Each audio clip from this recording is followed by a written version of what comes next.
duhet me ditë referencën tënde, duhet me ditë prej kujt je mëson fen, nga se sot ka shumë burime të ndryshme, veçanërisht ato që vijnë nga bota virtuale.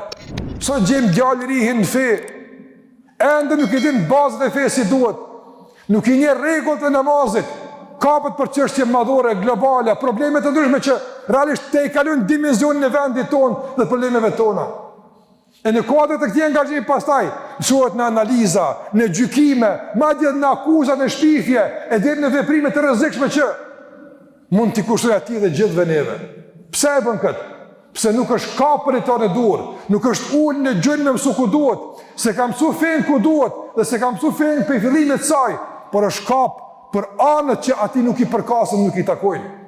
Andaj, kush i merë për me këtë fjalë, për meje, unë një mësej qka duhet, tha pejgamberi alayhi salatu wassalam.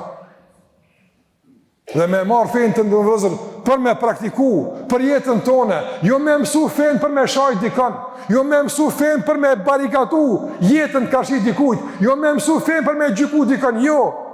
Kështu tha pejgamberi sa, këtë në uzimet e pejgamberit, kush e merë fejnë për meje, mësohu prej kujt për e merë fejnë.